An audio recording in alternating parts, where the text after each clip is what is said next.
Imagine spending the last few years building a profitable business, but with this new Texas business code update, it could literally bankrupt your brand in less than a day. I'll be breaking down the new business code that's going into effect, how to comply, and how to avoid those hefty fines. Let's jump in. I know the title and thumbnail mentions something about Texas banning SMS, and that's not entirely true.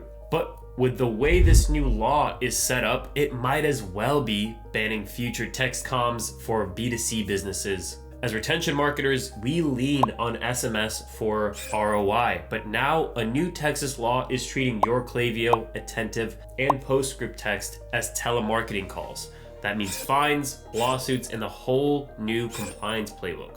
Now let's break down what Texas Business Code 302 actually says, who it applies to, and how to fix your flows before this law kicks in. Now what changed in Texas and why you should care without all the legal mumbo jumbo? SMS is now legally treated as a telemarketing call in Texas. So if you send promotional text to anyone with a Texas area code or from within Texas, you're going to be affected. Now effective September 1st, 2025, which is as of recording this is about 30 days from now, registration with the Texas Secretary of State becomes mandatory for most businesses using SMS for sales. Now here's what the penalties look like if you don't comply. $5,000 per unregistered message, $500 to $10,000 per violation if sued, and triple damages for knowing the violations and continuing to do so anyway. So in the real world, let's say September 2nd comes around and you forgot to segment out your SMS list to exclude Texans from getting your messages. You didn't go through the registration process and you sent out to 100 Texas residents, and that little slip up can cost you $500,000 all the way up to $1 million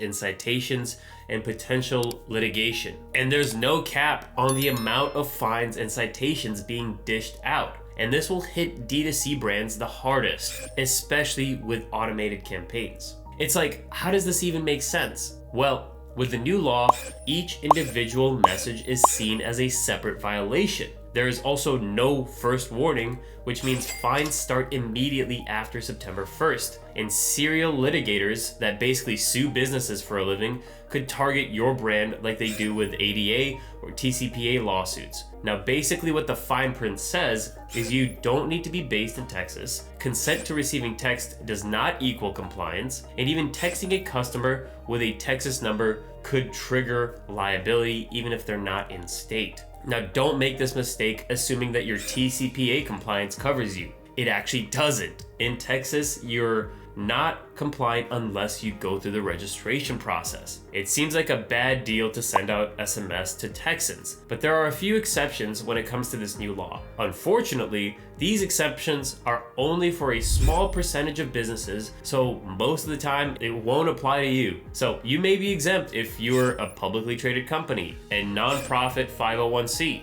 a retail store in Texas that uses the same business name for 2+ years, with majority of your sales being in-store retail, and you only text existing customers and meet a certain age of business requirements, and you're exempt if you're selling food products only. But here's the catch. Most e-commerce brands are not exempt, especially if you're running national SMS campaigns across multiple states. Okay, so how do we actually fix this and become compliant for future sends in Texas? While you may think it's something easy, like paying a small registration fee and filling out a form, that's true, but there is a stipulation that significantly outweighs the benefits here.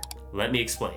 So in order to stay compliant, you need to register with Texas using Form 3401, and this needs to be filed before September 1st. Filling out the form is easy stuff. Now here's what you actually need. Filling out basic business owner and business details, list of all the SMS numbers and senders that you're using, as well as copies of your SMS consent, content, or scripts. Now on top of that, there is a $200 filing fee and a ridiculous $10,000 security bond or letter of credit. Yes, that's right. You need to have a $10,000 security deposit submitted in order to send messages in one state. I know why that bond is there. It's so the state can pull cash in case of violation, but at the same time, they're making the barrier of entry so much higher for smaller businesses that are just trying to use channels that they can get customers from. And now it's almost entirely impossible if your entire book of business is located just within Texas. Also, one thing to keep in mind, filling out the form, paying the $200 fee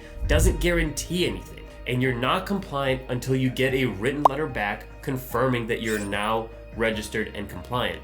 Now, some other rules to consider. To get ahead, you need to segment and schedule out Texas messages only and send between quiet hours or active hours, 9 a.m. to 9 p.m. Monday through Saturday and 12 p.m. to 9 p.m. on Sundays. Platforms like Klaviyo, Postscript, and Attentive let you create geographic segments and send windows, but even then, how would you know someone that has an area code from Florida doesn't live in Texas? Or that their geographic code is based on their purchase history and they live out of state but permanent residents of Texas? And this law would still technically apply to them. So there's a lot of gray area going on here. Now, similar strict rules apply to opting out. To comply, you must instantly process stop replies. You also need to honor Texas's do not call list, not just TCPA, and don't ever try to re-opt in unless clearly requested. It's like, cool, I can do all of those things, but this is the kicker for me. You have to update Form 3401 quarterly with any new SMS users. And here's my thoughts on the whole thing. It's going to be impossible to track these users on the back end. Registering for compliance and keeping up with compliance is a pain in the ass to deal with. And most brands, they're just going to exclude sending to Texas because they don't have the money to put up the $10,000 bond. They don't have the energy to continue keeping up with compliance on a quarterly basis. And unless majority of your business is coming from Texas or you're a massive corporation, the juice is just not worth the squeeze. Now, on the consumer side, this is great. I personally get 3 to 5 solicitation texts every single day. Now, majority of these texts come from +91 and +63 area codes, and those are phones from India and the Philippines. Nothing against the countries, but how is Texas going to uphold its law when it's an international violation now? So businesses with good intentions can't send messages anymore because of high barrier to entry. Meanwhile, the actual spam that you get on a daily basis is still going to continue, but from international numbers this time. The nail in the head is it got updated a week ago, giving businesses less than a month to figure out a game plan and try to comply, which is not a good move from Texas. And that's pretty much it. If this video helped you stay ahead of the curve, hit that like button. And if you want to see more videos like this every week, hit subscribe down below. And if you need help figuring out how to exclude Texans from your list or how to apply for compliance, hit the link below to set up an audit call with myself and my team, where we'll go through that with you step by step. I also made a video right here that YouTube thinks you need to watch, so go ahead and check that out right after, and I'll see you in the next one.